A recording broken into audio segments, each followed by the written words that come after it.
Hello, everybody. Welcome to episode 94 of the Is That Normal podcast. And today, we're going to talk about fighting. Yes. So Randall, do you like to fight? Only freestyle rap battles.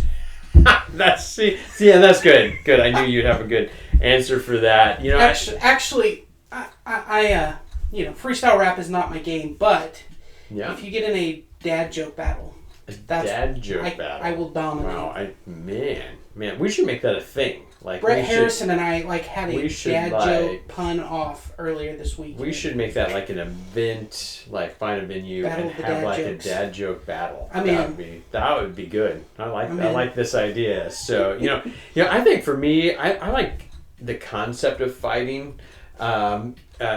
Which is interesting because the internet and my phone and all of that knows what I say and think. And so it's always an indicator to me what I've been saying and thinking, what Facebook recommends for me. And and it waxes and wanes, but I'm back to MMA fighting is often on my, and I guess I keep getting it because I stop and watch it. So I'm intrigued by the idea of fighting, but like getting punched in the face is no fun. So I don't really like to fight. I've actually never been in like a, hey, I'm really mad at you, we're going to punch each other in the face fight. Have you been in a... I've been in a couple, mostly with people I'm closely related to, but... I guess. But I've been in a couple, not a whole lot. I'm usually I tended to be more the guy that's on the sidelines saying, hey, did you hear what that guy said about you? And then doing the same thing to the other person and stepping back and watching the show. I tell you what, I talk about this. This is not good or healthy, but open confession time here. I've always been really good at getting other people to do things, and then watching what happens. That's been one of my pastimes at different times in my life. So that's funny. I can see that. Yeah, we're the same in that. And I also verbal conflict, or just relational conflict.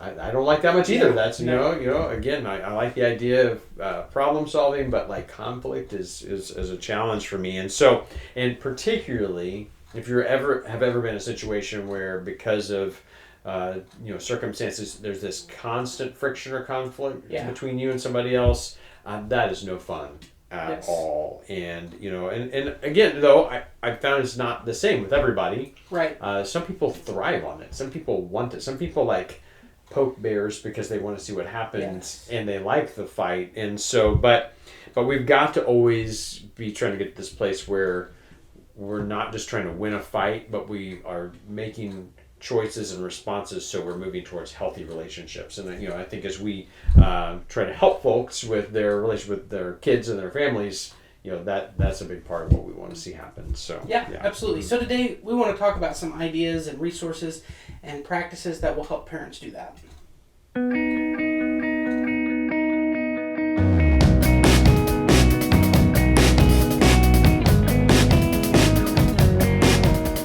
Well, I want to welcome you guys to the Is That Normal podcast. And Randall, we are glad to be back. We skipped an episode in there, but good to be back on track here. And we are getting close to our 100th episode. It's coming. That's amazing. It's coming. So later, the end of the summer, we'll have our 100th episode, and we'll have to dream up some crazy stuff to do. So be watching our social media, listen to our episodes between now and then. We'll be throwing out hints of some cool 100th episode stuff that's going to be coming up. And in that time, we just really hope that you can connect with us. We always, make sure you're liking and subscribing so you're getting our content. Sign up for our email blast so you make sure that you never miss an episode. And then we just want to hear feedback too. We keep asking for this. We really do. We really want to hear your feedback. What's hitting you? What are we missing? We just really want to keep walking alongside parents and families as they try to grow together with Christ. That's our goal for our households, and we want that to be the same for you. And a lot of what we do and why we've done this is because I know firsthand that parenting is hard. And today, as we think about conflict, I know if you live in proximity to other humans, you're going to have conflict. I mean, like you reflected, most of your biggest fights in life or with people that you're close to. Yes, and absolutely. I know for me too, like that is, the people we're close to that are around them all the time, what they say means a lot to us. And so there's more potential Yeah. for conflict. And so just hear that's normal. In my house, there's rarely a day goes by where there's not some sort of conflict. Like we're not having to diffuse some situation, help people talk through some things, work on themselves, all those kind of things. And so that is absolutely normal. So if you're living in your house and you wonder why everybody else's relationships are great, they're not. Yeah, absolutely. We all have to deal with conflict. And so, but what shouldn't be normal is a perpetual habit of unhealthy reactions and responses to conflict. And so that's really kind of what we want to talk about today.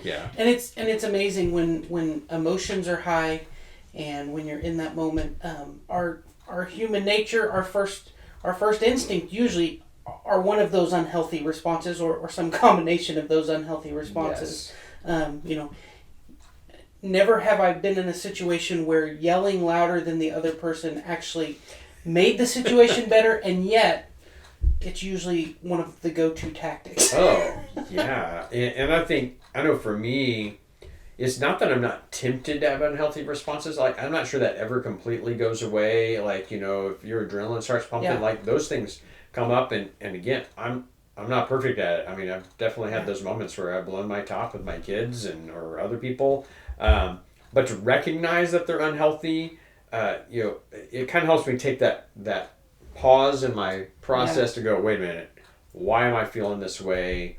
Why is my reaction, my instinct to react this way when I know that's not healthy? So to know that might happen has kind of helped me slow my process down and stop it before I do it some of the time. Yeah, some of the time, yes. Right. So you mentioned yelling. What other things have you seen or experienced or felt that were unhealthy?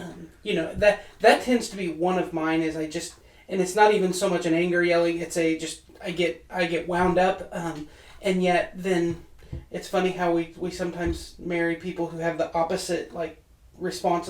Like some people will try to retreat.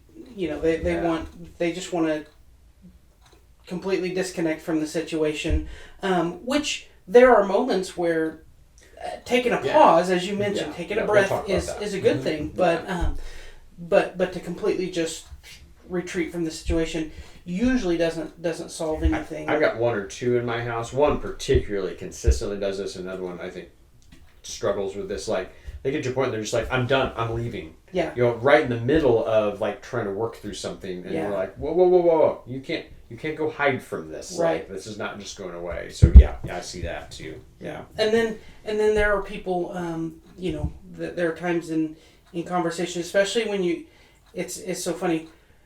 For me, sometimes and I know there are actual studies on this, that there are actual chemical things that happen, and I think this tends to happen more for males than females. Like my brain short circuits, and I have trouble forming coherent thoughts that 10 minutes ago or 10 minutes after the fact, I'm like, here's what I really wanted to communicate, and I couldn't communicate, and it just short circuits. But then there are other people who have the ability to thrive on that and use that to manipulate the conversation and twist things around, and so that really is a unhealthy way to handle that. So Randall, you're right, they have done brain study about this, and my wife, she got a psychology degree, and so she's often pointed this out to me, that they've proven when adrenaline runs for men, all our energy is redirected from our brain to our heart and to our muscular system so that we can fight. And for women, it instead, their mind lights up. And so they are sharper and have better mental clarity in a fight, and we have less. So it's just totally unfair. Which means we're never going to win. Never going to win. That's right. We're always at the disadvantage. Yes, yeah, that's good. Another one I see, you kind of tie some of these together. Manipulating or being passive aggressive. Which a lot of that, we'll talk about this in a minute, but it's about holding on to resentment and bitterness and trying to get our way. like we're just gonna like try to work the situation to get Yeah. what we want. Throw mean lobs of things at the other people and then pretend like we don't know what we're doing. And Yeah. I've seen a lot of that happen in conflict. So Yes. it's no longer then about the original conflict, then it's an ongoing relational attack, and that is really unhealthy. And many times that leads to bringing up like, things from way in the past that has been unresolved that have nothing to do with the current situation, that all of a sudden you're pulling stuff out of out of the dark corners and trying to bring them into the current conflict that you have. And that Well, and I've been talking to people about this all week, just watching some conflicts between organizations and entities and in the news, that I hate it that when we have a problem to deal with, that good, what we think is mature adults are resorting to personally attacking people rather than trying to resolve the problem. And and that's what all happens with that. And so then it's no longer about this issue we've got to resolve. It's like,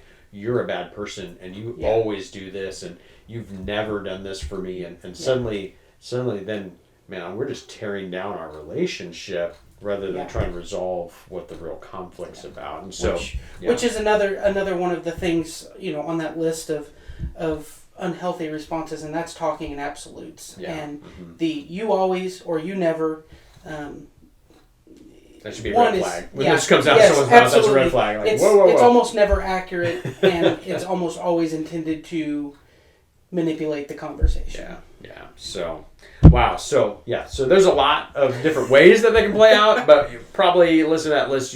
All our listeners probably are like, oh yeah, I've seen that happen, or unfortunately, oh yeah, I've done that. And I have too. So, so my family and I, we actually had previously read a book that we have talked about on the podcast called Making Brothers and Sisters Best Friends, written by a group of a brother and two sisters. Fantastic book. And actually in our household, we have some friction going on right now. And we remember, we're like, okay, we read this book when our older kids were young and our younger kids were either really, really young or not alive yet. And so we've decided to reread that book. So my family's rereading that book, and it is such a cool book, and we'll put links to it, and actually links to our prior episode where we talked about that book, because the whole book is centered around how you get over some of those what seem to be normal ways that siblings treat each other, and instead become people who support and love each other. And but in the very beginning, it talks about how often those people that we're closest to, our family, the ones that we live with, are the people who are the hardest for us to be kind and gracious to. And part of that's because we are around them all the time. When you're out in public, these aren't people you have to go home and live with. These are people that you have limited contact with. And so for a while, I can be good with those people, and then I can back off. But at home, you can't get away from those people. And because of that, home is so often a place where you have great conflict. And so if we're going to deal with that, the very first step in resolving conflict is identifying the source of the conflict. I've shared this before, and this is kind of humorous and not exactly on the list, but a lot of times for us, if someone's being disagreeable at our house, the first thing we do is like, have you drank enough water today? When was the last time you ate? Do you have on enough clothes so you're not too cold? So identify that. Sometimes it's just outside stimulus making us cranky, but some other things that happen to us as we have conflict with those that we're closest to, sometimes we have false concepts, which kind of goes back to that tearing down relationships. We've gotten this idea in our head that the other person doesn't care about us, or the other person has a low opinion of us, or the other person is always selfish and always trying to get their way, and so we've got to combat these absolute ideas that we get stuck in our head that probably aren't really true. If we really boil it down, the people in your house, they love you and they care about you. Sure, sometimes we're selfish, but we've got to get past those as barriers. Boy, probably almost all of, if not the very vast majority of conflicts that either, that I've just observed, or that I've been involved in, or that I just see, really a lot of it comes down to, there may be a conflict there, but it's almost always made into a larger conflict, many times either through misunderstanding or because I project or I will read into things that aren't really there, and I will make assumptions, rather than looking at just the situation. I make assumptions. Well, you must have done this because, without really knowing that. But then, when we convince ourselves of those, and that happens on both sides, then it pulls all of these other things into the conflict beyond just what maybe something as simple as, very easily resolved, and makes it into something so much bigger. Which is why, again, as we think through trying to come up with healthy processes, if I'll stop and say, okay, I'm feeling this way, I'm tempted to react this way, and I say, but why? If I'll stop and ask that question and try to peel that back, and identify, well, it's because I assume this. Well, do I really know that that's true? Well, maybe I better figure out if that's true before I act on it. So these questions should help us slow this process down. And, in that whole discussion of assumptions, another issue that I see happen so often as like this underlying thing is because of our expectations. My wife and I, we've kind of created a graph grid that we encourage people to figure out where they fit into. And so you, on this graph, you've got expectation of yourself and expectation of others, right? And so you can either have high expectation or low expectation. So in households with our family, a lot of times we have really high expectation of others and really low expectation for ourselves, and that doesn't usually, that's not really a good mix. And so we've got to learn how to sometimes give our family a break, and sometimes we got to learn how to try harder. And so just recognizing that, knowing that that's a temptation can really help us. So as parents, what we have got to do as we see conflict erupting in our house is we've got to be the ones to say, whoa. Like, what's this really about? And reflecting if they have unhealthy responses, like, this is unhealthy, and help them understand why. And then let's start peeling back why you're feeling this way, why you're feeling wronged, and what the real issue is. And so we've got to start that process of helping them figure out why they're in conflict. And many times when conflict, what seems like something that should be pretty insignificant turns into some sort of major conflict, it's not because of that one thing. It's probably because there's been something building, all along, and so being able to maybe even identify some of those underlying things and characteristics of things that kind of happen when something's boiling under the surface. Hopefully, maybe we can recognize and try to head that off before it gets to that point where something that seems completely insignificant turns into like a major blow up, and everybody's going, where did that come from? And we had a recent situation where one of our children got up one day. We'd had what we felt like was a great day yesterday, and been with some friends and done all this stuff, and we were like, man, that was just a great day. And we woke up the next day, and one of our children was just unbearable. Everything was no, and you're wrong, and like taking people's stuff and breaking. Maybe it wasn't quite that extreme, but it felt like this. Like why are you, you're just lashing out at everybody? And my incredibly wise and perceptive wife said, hey, are you feeling bad about this thing that happened yesterday? And it just opened up this doorway into what was going on. And so the conflict had nothing to do with what was going on. These reactions were for something totally else, separate. And so as parents, again, we just need to be watching, helping reflect, helping be perceptive about what might be making you feel and respond the way you are. So that's good. That's really good stuff. Yeah. So as we do that, where do we go from there? Once we maybe start to identify what's going on. Yeah. And sometimes that's a process. All of this, we'll talk about this, it's a process, and it takes time. You may not get this all done in one setting or 10 settings, but once we get them to start identifying maybe what's making them feel bad or what's the reason for the conflict, is then you have to lead them to own their part. And to do that, a lot of times we have to set an example, especially if there's a conflict in the household and we're involved in it. We've got to start by owning our part. Man, I'm really sorry that I said this. I'm really sorry I did this. Man, I blew it here. We've got to model that for our kids when we're the ones in conflict. But then we also have to challenge them to say, hey, before we can deal with what the other people are doing in the house, you've got to deal with your part and admit, what you did wrong in this situation. And so a really good tool for that is helping people when we're talking about things to use I instead of you language. So I feel this way. I did this. When this happens, I need this in my life. I had a boundary crossed when this happened. And so it's first of all owning your part of the story, but also helping the other people maybe hear like where you're at, and that'll lead them to have some compassion in the situation. Whereas if it's like, well, you always did this and she always does that, and you're the one who, then the people are thrown defensive. And so we got to learn to use that I rather than that you language, and just making this like blanket rule in your household. We are not going to allow a blame culture. So as soon as you start using you and pointing your finger, like, no,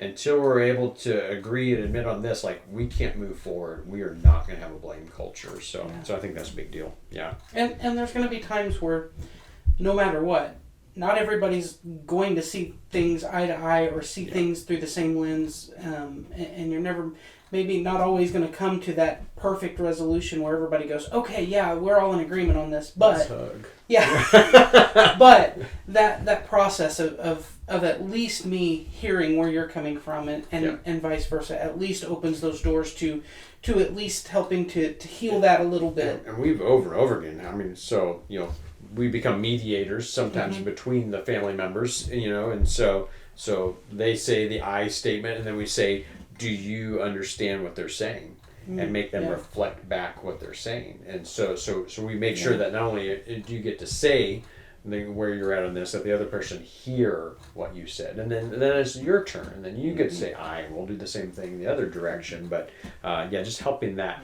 And until we can both say, yes, I hear you, yes, I understand, then we say, well, until we can both do this, I don't see how we can resolve this conflict. Yeah. And then that puts the responsibility back on them.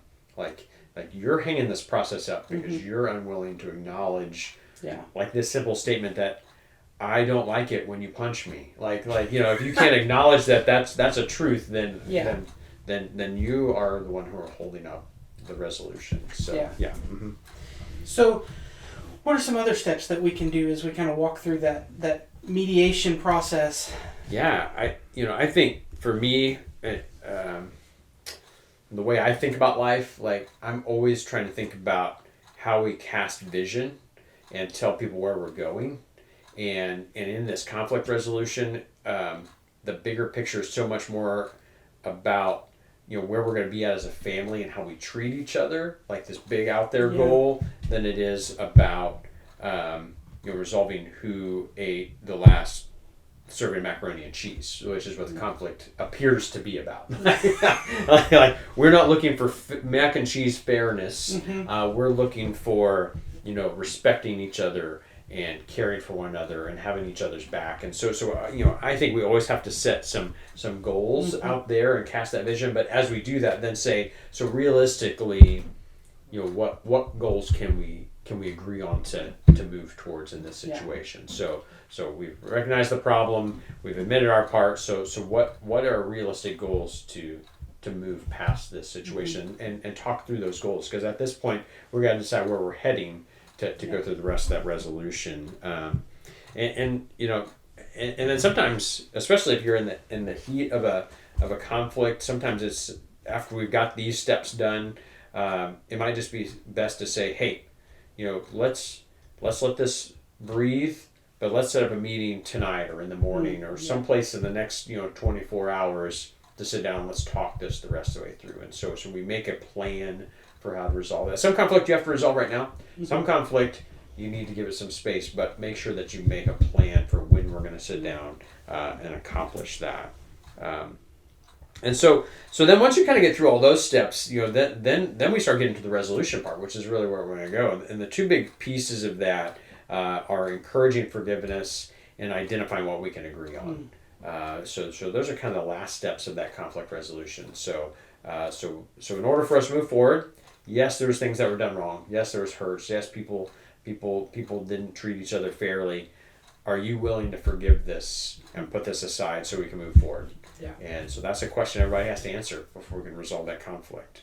But then once we've done that, because sometimes you say, yes, I forgive you, Yeah, the application of that is say, okay, so what can we agree on to do from here on? So, do you agree to, not do this thing that drives them crazy? Do you agree to respect this boundary that they've set? Do you agree, so we kind of talk through what we can agree on and work through those best next steps so that we can move forward, everyone feel like they were heard, that we identified what the source of the conflict was, and that we've got one or two things to do next to kind of move through this. So, yeah. Mm-hmm. So once we go through all of those steps, we're going to have like the Leave It to Beaver Hallmark movie picture perfect family.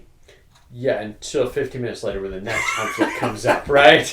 Because, again, living on proximity to humans, we're going to have conflict. Yeah. And so we got through this one, but there's going to be the next one. Or there's going to be a flare-up and people forget what they agreed to and they do that thing again. You're like, wait a minute, wait. We agreed on this. We sat down. We had a meeting. Like, this is what we agreed on.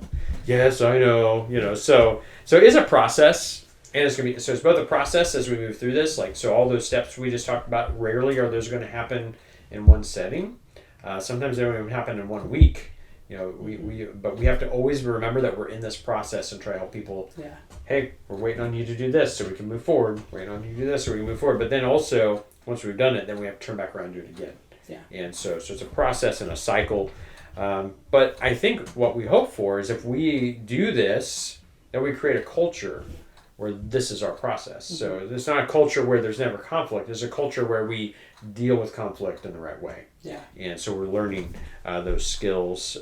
So we pray. I think that's where we have to start as parents and as people, that we be consistent, that we keep doing these things. Not that we're going to do it perfect, but one of the consistent things we can do is apologize and ask for forgiveness when we don't do it perfect as parents. And again, setting that culture of resolving conflict. And then remembering and reminding of those big goals.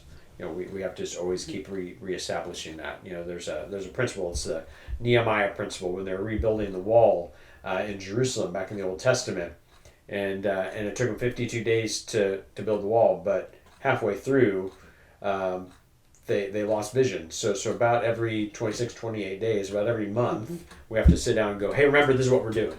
So we have to always be reminding of those goals. So yeah. And almost like this concept that keeps popping up in almost every episode, whatever we're talking about, is this is a process. These things, and while we can share practical and biblical ideas and concepts and things to put in place, people are people, and sometimes it doesn't immediately just work with the flip of a switch. So, what do we do when it doesn't work? Yeah. Sometimes we just have to take a breath and a break. And sometimes if nobody's on board, that starts with us. Like, I don't know what to do.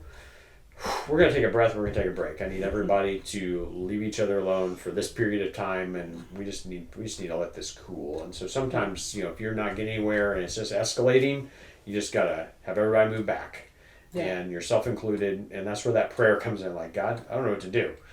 Yeah. so help me to know what to do next. Give me wisdom. Give me insight. Like, help me know what tactic, how to approach this to get people to, back down off the ledge and start being honest about what's going on. But in that, we can't allow destructive behavior to happen. Mm-hmm. Like, we just have to say, hey, you may not be willing to deal with this, but I cannot allow you to do things that are destructive in this way to our home, to our family, to each other. And so if you're not willing to do that, we're going to have to create, in one way or another, separation from you and those you're trying to hurt. So we do have to do that and protect everyone in the house. Sometimes we have to protect everyone else when that person is being extremely destructive. And sometimes that, it's going to take some hard things to do that if they're not willing to cooperate. And so in that, sometimes we have to seek outside help. When things are escalating, we've tried the tactics we know. We've tried to be proactive. We've tried to deal with this in a healthy way, and it's just not working. Sometimes we're going to have to call for help, and whether that's seeking counsel or seeking another trusted voice in those people's life to talk to them, seeking pastoral help, seeking law enforcement help if it gets to a dangerous situation. Like sometimes we're just going to have to call somebody and say, hey, can you help me with this?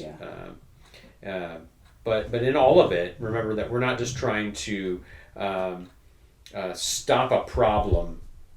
We're in that process of trying to create healthy relationships and casting that vision, and so keep persevering. So even if it gets extreme and you have to do some extreme things and you have to call in for some help and you're in a really tough place right now with how that's going in your household, never give up that healing and restoration and healthy habits are where you want to be way out here. And so we're always going to be committed to being there because it's worth it in the end. Absolutely. So, yeah. So as we wrap up today, our 2 takeaways. First is to check out the Making Brothers and Sisters Best Friends. You want to show them the cover of that book?